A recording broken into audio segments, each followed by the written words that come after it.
고려왕비실록, 충혜왕 왕정과, 화비 홍씨, 은천 옹주 임씨.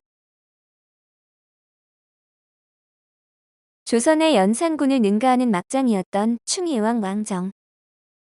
충혜왕 왕정은 충수광의 장남이었지만 천성적으로 성미가 삐딱하고 폭력적이라 세자 시절 절지봉위의 세를 잡기 위해 불교 사찰에 방화를 한 뒤 도망가기도 했습니다. 불량배와 어울려 여자를 겁탈하고 술을 즐기는 만행을 저지르다 결국 아들의 만행을 듣게 된 부왕인 충수광으로부터 왜 망나니 같은 행실만 하냐고 욕을 들었으나 아버지 앞에서도 삐딱하게 굴었다고 합니다. 이후 즉위식을 치르러 고려로 오다 마침 원나라로 가던 부왕과 황주에서 마주쳤는데 화려한 옷차림으로 길 위에서 몽골인들의 유목민식 인사를 행하자 충수광의 호통에 놀라 울며 물러났다고 합니다. 1330년 7월 무자일 낭장 김천우가 원나라에서 돌아와 원에서 고려의 행성을 설치할 것이라고 하자 충혜왕은 원나라 태사 우승상 킵차크 엘테무르에게 서한을 보내 유업을 편안히 계승하게 해달라고 청원을 했습니다. 이에 엘테무르가 원문종 투구테무르 칸에게 상주해 고려의 중서성을 설치하려던 계획을 중지시켰다고 하는데 이것은 충혜왕이 즉위한 이후 최초로 이룬 업적이라고 할 수 있습니다.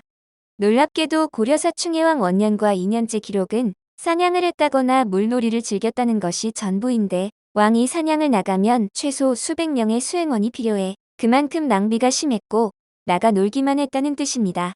그나마 중간에 왕 노릇한 것은 1331년 4월 쌍성, 여진, 요양, 심양 등으로 흘러들어간 경인 오도의 고려 백성들을 돌려달라는 글을 써서 원나라에 보낸 것이었습니다. 충혜왕은 왕이 되자마자 정사에는 관심도 없고 여색을 지나치게 즐겼으며 내시들과 씨름이나 즐겼는데 심지어 궁궐을 신축하는 과정에서 주춧돌 밑에 아이를 묻는다는 소문이 돌아 민심이 크게 흉흉하기도 했다고 합니다. 5월 병인일 왕이 그 장인인 삼사좌사 홍융의 계실 황씨를 간음했다. 5월 경오일 왕이 서모인 수비 관씨와 정을 통했다. 5월 환관 유성의 처 인씨가 미인이라는 소문을 들은 왕이 고천후 강윤충을 거느리고 그 집에 가서 유성더러 술을 올리라고 했다. 그 자리에서 유성이 왕에게 전하께오서는 곧 복위하실 것이니 백성들을 잘 다독거리고 아낌없이 상을 내리소서라고 진언했다. 왕의 속내가 그 철을 꿰어내는 데 있는 것도 모르고 유성은 왕이 자신을 진심으로 아껴준다고 착각하여 행동거지를 매우 조심스럽게 하니 주위 사람들이 몰래 비웃었다. 8월 갑오일 경화공주가 왕을 초대해 잔치를 열었는데 술자리가 파했으나 왕이 취한 채하며 궁궐로 돌아가지 않고 있다가 날이 저물자 공주의 침실에 들어가 정을 통했다. 보기 2년 3월 초하로 예천군 관안공의 둘째 처 강씨가 아름답다는 소문을 듣고 호군 박이라적을 보내 궁중으로 데려오게 하였는데 이라적이 먼저 관통한 사실을 알고 노하여 두 사람을 모두 때려 죽였다. 보기 2년 11월 날마다 사냥을 다니다 겨울이 되어 여의치 않자 내시 전자유의 집에 가서 그의 처 이씨를 강간했다. 보기 2년 11월 전에 때려 죽인 바 있는 박이라적의 적과 상간했다. 보기 4년 3월 재상 배전의 집에서 그의 처와 그 처의 아우 기모의 처를 번갈아 간음하기도 했다. 특히 충혜왕은 여자는 신하의 아내든 뭐든 이쁘면 전부라는 식으로 마구 겁탈을 했는데 막장 행각이 절정에 달할 때는 장인의 후처와 부왕의 후처들을 겁탈했습니다. 충혜왕이 겁탈한 충수광의 아내는 2명으로 수비권씨와 당시 충수광의 정비격인 위치에 있었던 경화공주였는데 경화공주를 범할 때 모양이 진짜 막장입니다.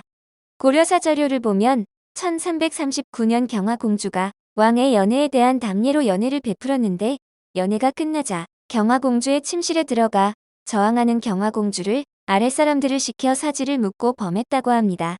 이후 경화공주가 원통에 참지 못하고 원나라로 돌아가려고 말을 사려 했는데 이때 충혜왕이 연안군 이영과 윤계종 등에게 명해 마시를 금해 경화공주가 말을 구하지 못하게 했습니다. 이어 사신을 보내 원나라에 뇌물을 바치고 국세의 반환을 요청했는데 그때 충혜왕에게 겁탈당한 경화공주의 밀고로 조적 등 신망 완고의 일파가 국세를 영안궁에 감춘 뒤 군사 1000명으로 반란을 일으켰습니다. 그러나 충혜왕은 직접 기병대를 이끌고 이를 진압했는데 이것이 조적의 난으로 그 뒤 경화공주를 부패로 악령이 높았던 만호 임숙의 집에 유폐시켰다고 합니다. 더 기가 막힌 것은 무수한 여자들을 가늠했으면서도 본인 귀에 강간 사건이 보고되면 당사자를 무참히 죽여버리거나 귀양 보냈다는 것으로 만호 전찬이 이포궁의 처를 강간하자 형장을 쳐서 귀양을 보냈습니다. 또한 불량배 봉골 등 3명이 임금이라고 거짓말을 하며 주부 공보의 집에 들어가 그의 처를 간음하자 행성에서 잡아 죽였고 보기 4년 10월 강간범 3명을 잡아 돌로 눌러 죽였습니다. 그러나 묻은 개가 겨 묻은 개 나무란다고 백성들은 그리 동조하지 않았던지 오죽하면 현도요라는 자가 독약으로 충혜왕을 시해하려다 발각되어 처형당하는 사건도 일어난 적이 있었습니다. 한 번은 신하최원이 진사 우물골에 예쁜 처녀가 있다고 보고해 함께 그 집에 가서 갔더니 주인 노파가 본래부터 처녀가 없었다고 하자 왕은 노파와 최원을 동시에 의심해 둘 다 죽였다고 합니다. 무튼 정화공주와의 계막장짓이 발각된 것은 얼마 후로 원나라에서 국세를 가지고 온 사신 두린이 경화공주를 아련할 때였는데 두린은 황제가 하사한 술을 경화공주에게 바치자 공주는 수치심에 울기만 했다고 합니다.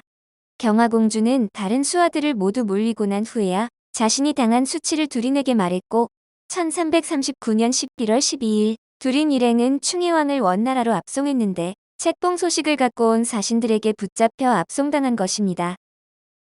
끌려간 충혜왕은 투옥되었지만 자신을 고발한 환관이 실각한 후 1340년 3월 대부 메르키트 토크토아가 원희종에게 상주한 덕분에 석방되었는데 충혜왕의 입지가 원나라에서 어느 정도였는지 보여주는 기록입니다. 이처럼 흉악무도한 충혜왕에게도 무서운 사람이 한 사람 있었는데 그는 원나라 사신 실덕으로 충혜왕은 새 궁궐 건축에 열을 올려 담장에 올라가 공사를 감독했고 궁궐이 준공되자 각 도에서 칠을 거두어 드렸습니다. 단청에 안료를 수송하는 기한을 늦추는 자가 있으면 몇 곱의 배를 벌로 받아 백성들은 근심과 원한에 시달렸고 소인배들이 이때를 틈타 치부에 열을 올렸으나 두려워 감히 간언하는 자가 없었다고 합니다. 이런 판국에 1343년 7월 원나라에서 오던 사신 실덕은 길거리에 나부끼던 방문에 나무와 돌을 기한전에 바치지 않는 자는 배를 징수하거나 섬으로 귀양을 보낸다고 쓰여진 것을 보고 대노했습니다. 충혜왕이 농사가 한창인 시절에 백성들을 동원해 부역을 시키고자 혈안이 되어 있는 꼴을 보고 실덕이 귀국해 원희종에게 보고하려 하자 충혜왕은 채아중을 친히 보내 보고하지 말 것을 간청했다고 합니다. 일국의 왕이 사신에게 비굴하게 간청해 선처를 구한 것인데 이를 보다 못한 환관 고용보와 기왕후의 오빠이자 부원배 중 최고를 달리던 기철이 원희종에게 청을 넣어 원나라가 충혜왕을 후출하는 지경이 됩니다. 이에 눈치는 빨랐던 충혜왕이 몸이 아프다는 핑계로 계속 출두를 거부하자 화가 난 원나라 사신단의 도치 등이 충혜왕을 속여 정동행성으로 유인하는 데 성공하는 정동행성 사변이 벌어집니다.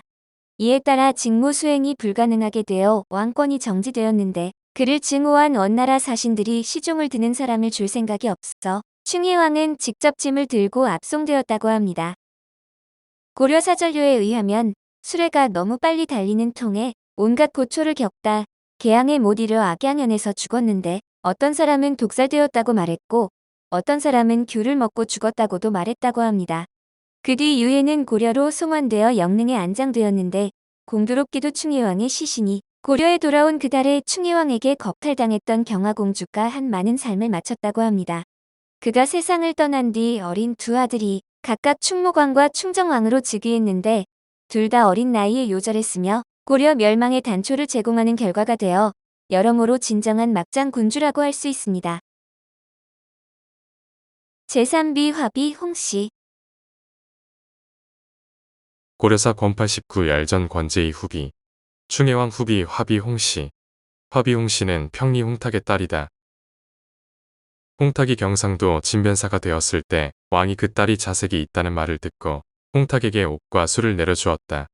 충혜왕 후 3년 홍탁의 딸을 맞아들이지 않은 채 책봉하여 화비로 삼아 제신 윤침의 집에 두고 내키는 대로 오갔으나 오간 지 며칠 만에 총애를 끊어버렸다. 화비 홍씨는 경상도 진변사인 홍탁의 딸인데 충혜왕은 그녀의 미모가 뛰어나다는 소문을 듣고 정식으로 궁궐로 불러들이지도 않은 채 후궁으로 삼았습니다. 그런데 충혜왕은 화비홍 씨에게 금세 흥미를 잃어 궁 밖에 방치해 둔 채 자주 찾지 않았다고 하는데 사서에 딱 한 번 등장하는 충의왕의 경비와 동일인으로 추정됩니다. 후궁 은천 옹주 임씨. 고려사 권 89 열전 권제의 후비. 충혜왕 후비 은천옹주 임씨. 은천옹주 임씨는 상인 임신의 딸로 단양대군의 계집종이었다. 사기를 파는 것을 생업으로 삼다가 왕이 보고 총애하였다. 충혜왕 후 3년 왕이 장차 화비를 맞이하려고 하였다. 임씨가 이를 시세만이 이에 책봉하여 은천옹주로 삼아 그 마음을 달래자 사람들이 사기옹주라 불렀다. 왕이 사면에 신궁을 세웠는데 그 제도가 왕이 사는 곳과 같지 않았다. 고옥 100칸의 곡식과 비단을 채워두고 낙무에는 비단 짜는 여자를 두었다. 어떤 두 여자가 뽑혀 들어가게 되자 눈물을 흘리며 우니 왕이 성내어 쇠몽둥이로 때려 죽였다.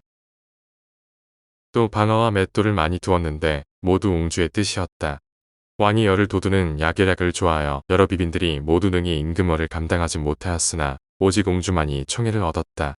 석기를 낳자 보견을 열고는 저자의 상인들이 파는 비단을 빼앗아 패백으로 삼았다. 왕이 원으로 잡혀가게 될 때 고용부 등이 왕의 내탕고에 봉인을 붙이자 옹주가 울며 말하기를 왕께서 다만 예복만 입고 두터운 가죽 겉옷을 입지 않으셨는데 지금 추위가 심하니 바라건대 왕에게 겉옷을 바치게 하여 주시오라고 하니 고용부가 허락하였다. 고용부는 또 옹주 등 궁인 126인을 쫓아내 버렸다. 은천 옹주 임씨는 충혜왕과 비슷한 성품으로 미녀이며 마치 연산군과 장녹수의 관계처럼 충혜왕의 비위를 잘 맞추어 총애를 받았고 사치가 심했다고 하며 본래 종실 단양대군의 여종이었습니다. 상인의 딸로 충혜왕을 만나기 전에는 사기 그릇을 파는 일을 했기 때문에 사람들이 사기옹주라고 비꼬아 불렀는데 홍씨가 화비로 책봉된 것을 질투하자 충혜왕이 은천 옹주로 책봉해줬다고 합니다.